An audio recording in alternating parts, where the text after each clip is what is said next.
da i chi a chroeso cynnes iawn i'r Oedfa heddi. Yn anffodus, fe'n bwriwyd ni unwaith eto i gyfnod clo, y clo bach gobeithio y tro hwn. A mae cyfle gyda ni hyd yn oed yn ystod y cyfnod yma ar wahân oddi wrth yn gilydd i addoli Duw. Dyma ddarlleniad o Salm 43. Barn fi o Dduw a dadlau fy nadl yn erbyn y genhedlaeth anrigarog. Gwared fi rhag y dyn twyllodrus ac anghyfiawn. Canis ti yw Duw fy nerth. Paham ym bwri ymaith. Paham yr af yn alarus trwy orthrymder y gelyn. Anfon dy oleuni a thwirionedd. Tywysant hwy fi, ac arweiniant fi i fynydd dy sancteiddrwydd ac i'th bebyll. Yna yr af at allor Duw, at Dduw hyfrydwch fy ngorfoledd, a mi ath folianaf ar y delyn o Dduw fy niw. Paham yth ddarostyngur fy enaid, a phaham y terfysgu ynof. Gobeithia yn niw. Canis eto y molianaf ef, sef iachawdwriaeth fy wyneb am Duw.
Mi ddaw'r darlleniad cynta o lyfr proffwydoliaeth Micha, pennod 3.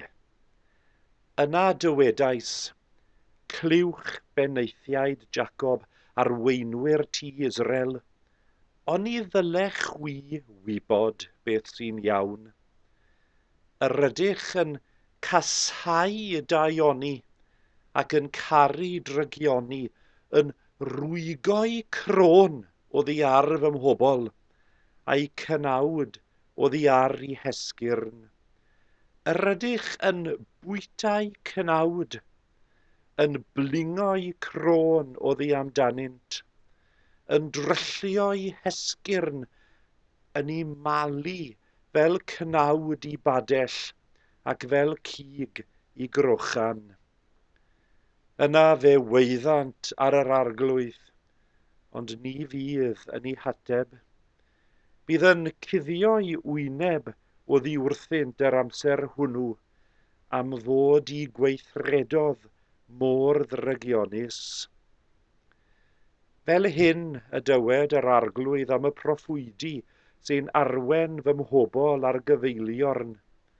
Yr ai, os cant rhywbeth i'w fwyta, sy'n cyhoeddi heddwch, ond pan na rydd neb iddynt, sy'n cyhoeddi ryfel yn ei herbyn. Am hyn, bydd yn nos heb weledigaeth arnoch, ac yn dywyllwch heb ddim diwyniaeth. Bydd yr haul yn machlud ar y proffwydi, a'r dydd yn tywyllu o'i cwmpas.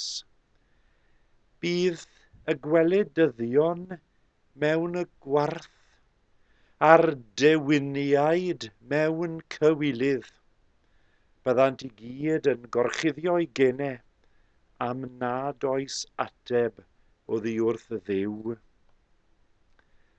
Ond amdana fi, rwy'n llawn grym, ac ysbryd yr arglwydd a chyfiawnder a nerth i gyhoeddi i drosedd i Jacob a'i bechod i Israel. Clywch hyn beneithiaid Jacob, arweinwyr ti Israel, chwi sy'n casau cyfiawnder ac yn gwir droi pob uniondeb, yn adeiladu Sion trwy dywallt gwad a Jerusalem trwy dwyll. Y mae ei pheneithiaid yn barnu yn ôl y tal, i hoffeiried yn cyfarwyddo yn ôl y wobr, i phroffwydi yn cyflwyno neges yn ôl yr arian. Ac eto, pwysant ar yr arglwydd a dweud, honid yw'r arglwydd yn misg, ni ddaw dy rwg arnom. Am hynny, o'ch achos chwi, bydd Sion yn faes wedi ei aredig, a Jerusalem yn garneddau, a mynydd y deml yn fynydddir coediog. Ac o proffwyd pobl Israel, rydyn ni'n troi at geidwad y byd ac at Efengil Mathew, pennod 23. Yna dyma Iesu'n anerch y dyrfa a'i ddisgyblion. Yr arbenigwyr yn y gyfraith a'r Phariseied sy'n dehongli cyfraith Moses. Ac wrth gwrs, dylech chi wrando arnyn nhw a gwneud popeth maen nhw'n ei ddweud. Ond pidwch dilyn i hisiampl nhw. Dyn nhw ddim yn byw beth maen nhw yn ei bregethu. Maen nhw'n gosod beichiau trwm i reolau crefyddol ar ysgwyddau pobl. Ond wnawn nhw ddim codi bys bach i helpu pobl i gario'r baich. Maen nhw'n gwneud popeth mwyn dangos i hunain. Maen nhw'n gwneud yn siŵr fod y blychau gweddi ar ei breichiau a'i talcennau yn amlwg, a'r taselau hir ar ei clogin yn dangos mor dduwiol ydyn nhw. Maen nhw wrth eu bodd yn cael y seddi gorau mewn gwleddodd, a'r seddi pwysica yn y synagogau, a chael pobl yn symud o'i ffordd a'i cyfarch yn barchus yn sgwâr y farchnad, a'i galw yn rabi. Pidwch chi a gadael i neb eich galw yn rabi. Dim ond un athro sydd gynnwch chi, ar eich chi gyd yn gydradd fel brodyr a chwiorydd i'ch gilydd. A phidwch roi'r teitl anrydedd y tad i neb. Duw yn y nefodd ydych tad chi. A phidwch gadael i neb eich galw'n meistr chwaith. Un meistr sydd gynnwch chi, a'r Meseia ydy hwnnw. Rhaid i'r arweinydd fod yn was. Bydd pwy bynnag sy'n gwthio i hun i'r top yn cael ei dynnu lawr, a phwy bynnag sy'n gwasanaethu eraill yn cael dyrchafiad. A boed i'r geiriau hyn o air ein Duw fod yn gymorth i ni yn y cyfnod hwn, yn gymorth ac yn fendith wrth i ni ddysgu sut i ddilyn ôl trad y meistr yn well. Wnewch i ni weddio gyda'n gilydd.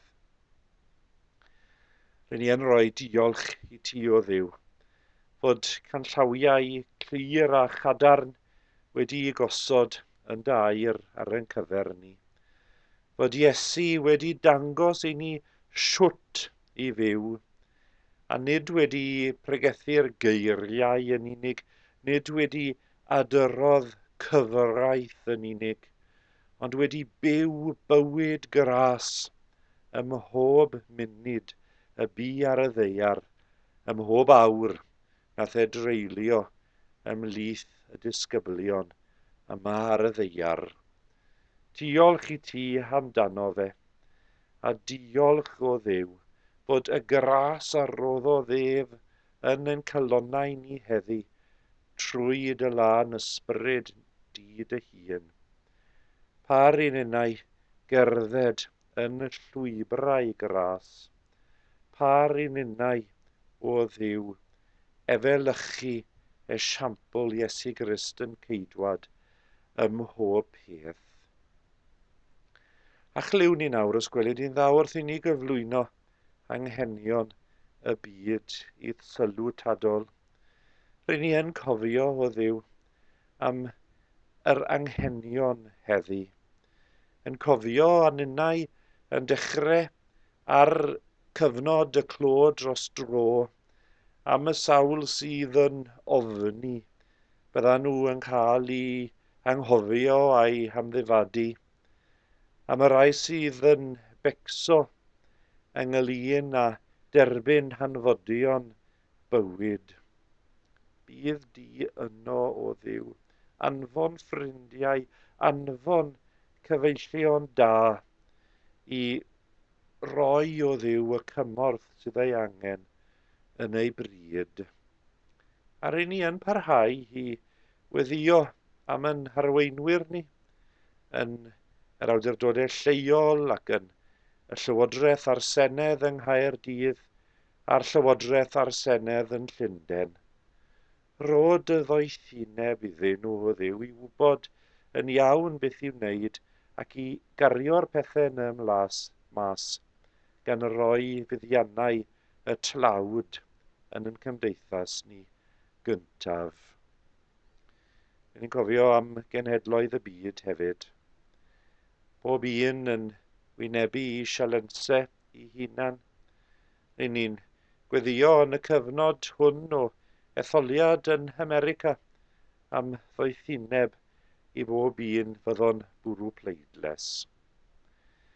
Gwrando yn gweddiau torfol ni, yn gweddiau ni fel eglwys a hefyd yn gweddiau preifat personol ni.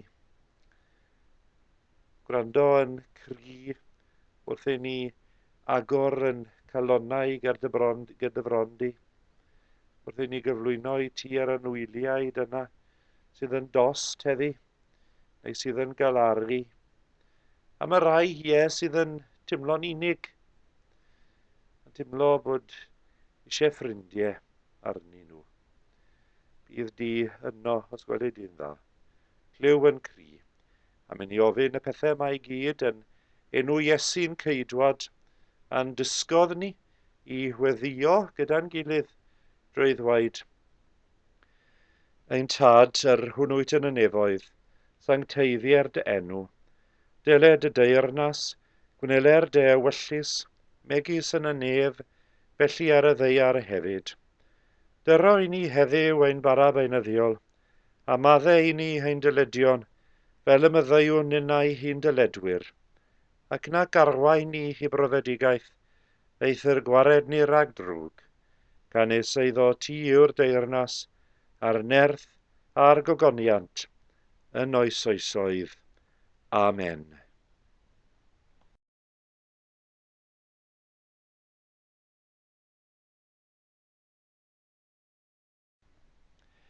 Mae'r sawl ohonon ni sydd yn gwneud yn bywoliaeth o arwain pobl Dduw, o ddysgu'r Beibl, o fod yn hyfforddwyr oddi fewn i'r eglwys, yn gorfod cael tipyn o wyleiddra wrth ddod at y darn hwn yn Proffwydoliaeth Micha neu y darn yn yr Efengil wnaethon ni i glywed yn gynharach. Oherwydd gyda chryn nerfusrwydd rydyn ni'n gwrando ar y geiriau o Micha pan mae fe yn sôn am y sawl oedd i fod i arwain pobl Dduw tua'r gwir, yn lle hynny yn eu harwen nhw ar gyfeiliorn. Wedi'r cyfan mae cymeriad, mae personoliaeth yn negesydd i fod i gyfleu neges clir ac eglur dros y gwirionedd a chymhelliad cryf i bobl i efelychu yr hyn y mae'r negesydd yn ei gyflwyno. Ond mae'r darlun yn dra gwahanol, ond yw yn Micha pennod 3. Yma mae'r proffwyd Micha yn llawn dirmyg i'r sawl sy'n canu i pib, i alaw, i cyflogwyr. Mae'r harweinwyr, mae'r offeiriad, mae'r proffwydi fel i gilydd i gyd yn ceisio troi pob dŵr i'w melynau i hunain. Maen nhw'n cogio y stymiau sydd yn smalio dilusrwydd. Mae'r geiriau a'r pethau gweladwy i gyd yn ymddangos fel tasen nhw yn eirwyr ac yn dda. Ond mae'r cyfan wedi colli pob arlliw o'r gwir. Mae'r cyfan yn gelwydd. A'r hyn sydd yn nodweddu celwydd yr offeiriad a'r proffwydi yng nghyfnod Micha yw nid y geiriau, mae'r geiriau yn ymddangos, yn gyffredin iawn i bobl crefyddol y cyfnod. Ond yn hytrach yr arwyddion o'i cwmpas nhw, y ffaith fod na dylodi enbyd ym mhobman, y ffaith fod yna lygredd oddi fewn i'r gymdeithas, a'r ffaith fod yna anghydraddoldeb arswydus i weld oddi fewn i fywyd pobl Dduw. Tasg y proffwyd yn ôl Micha yw llefaru yn erbyn y pethau hynod anheg yma oddi fewn i'r gymdeithas. I lefaru wrth yr arweinwyr a dweud wrthyn nhw i bod nhw yn gwneud pethau yn anghywir ac i ddangos iddyn nhw beth yw gwirionedd yr Efengil.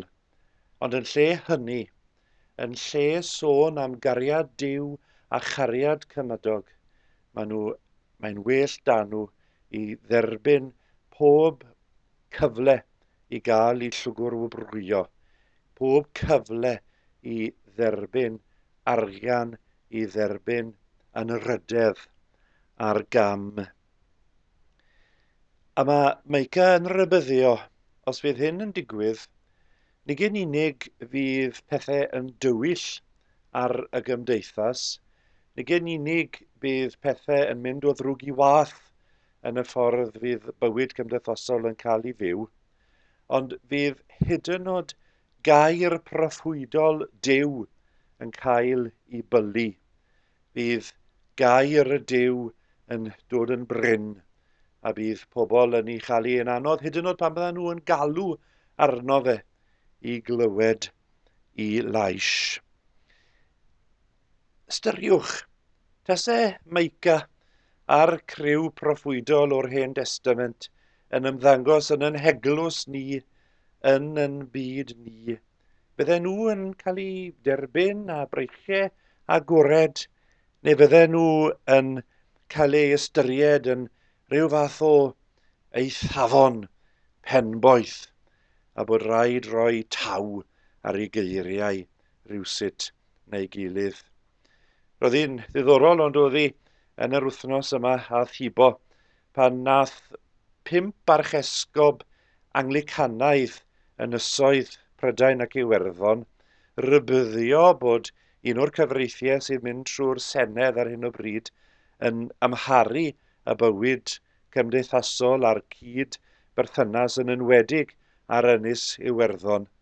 Ta cael i collfarnu, wnaethon nhw cael i barnu am ymryd yn hyb y rai oedd yn ei barnu nhw am ymryd a gwleidyddiaeth. Ond fel roedd yr archesgobion hynny yn esbonio, na gyd o'n nhw yn ei wneud oedd ceisio rhoi gair proffwydol i'n hos ni mwyn ceisio sicrhau bod yn bywyd cyffredin ni ar yr ynysoedd hyn yn medru parhau yn heddychlon i'r dyfodol. Nawr, mae Micha yn rhagflaenu wrth gwrs dyfodiad Iesu Grist. A pan ddaw Iesu, mae e'n rybyddio yn y darnau rydyn ni'n darllen yn ystod yr wythnos fawr yn Efengyl Mathew. Ta ni gen unig proffwydoliaeth fydd yn pallu, ond fydd pob carreg o'r deml yn cael ei ddarnio yn ddeilchion am fod y pobl wedi troi cyhyd oddi wrth y gwirionedd. Mae'r darnau yma yn Efengyl Mathew yn rybydd y darn ddarllenes i o benod 23 bod y sawl sydd yn arwain pobl Dduw yn ceisio urddas iddyn nhw eu hunain yn lle bod yn arweinwyr gwylaidd o'r bobl. Mae Iesu yn dangos i ni wrth iddo fe gyhoeddi'r deyrnas tan lle ni fel Cristnogion, tan lle ni yw fod yn rai sydd yn cymell y byd o'n cwmpas ni. Nid i wylo am beth sydd yn hawdd, i wylo am ffordd hawdd i ddelio gyda sefyllfaoedd lle rydyn ni o hyd yn medru cadw moethusrwydd, ond yn hytrach i ddarnio pob anghyfiawnder, i ddod â phob peth yn y gymdeithas a'i profi fe yn ôl safonau teyrnas Dduw, a hyd yn oed pan mae hynny yn golygu yn bod ni oherwydd yn bod ni yn mynnu cyflwyno neges proffwydol yn cael ein henwi yn eithafwyr penboeth, yn mynnu cael y gwir drosodd hyd yn oed pan rydyn ni yn cael yn cosbi gan y gymdeithas o'n cwmpas am yn bod ni yn mynnu'r gwir yn lle'r gau. Mae'r darnau yn y darlleniadur am heddi yn rai sydd yn anghyfforddus, yn rai sydd yn herio ni, yn fy herio i fel gweinidog, yn herio ni i gyd fel cynulleidfaodd. Ond mae'r her yn bennaf yn deillio o'n hymlyniad ni i ddilyn Iesu Grist. Hwn a bawn yn fwy tebyg i Iesu Grist yn byw yw yn cri. Wel, gadewch i ni, yn nhws a'n hamser ni'n hunain, roi safonau'r deyrnas yn gyntaf, safonau'r gwir yn gyntaf, hyd yn oed pan mae e ar adegau yn anghyfforddus i ni i wneud hynny. Ar ddiwedd Oedfa arall fel hyn, gai'ch atgoffa chi os oes yna unrhyw anghenion bugeiliol neu ymarferol y medrwn ynnau eich cynorthwyo chi gyda, newch chi wneud yn siŵr bod chi'n cysylltu gyda naill ne fi neu un o swyddogion yr eglwysi. Mi fydd y gyfres oedfaon ar-lein yma yn parhau ar hyd yr wythnosau nesaf yn ystod y clo dros dro. Gadewch i ni weddio gyda'n gilydd. I Dduw'r Tad a'n carodd ni'n gynta, a'n gwneud yn gymeradwy yn yr anwylid. I Dduw'r Mab a'n carodd ni, a'n golchi oddi wrth yn pechodau yn ei wad ei hun. I Dduw'r Ysbryd Glân, sy'n tywallt cariad Duw ar led yn ein calonnau, y bo'r holl gariad a'r gogoniant dros holl amser a hyd dragwyddoldeb. Amen.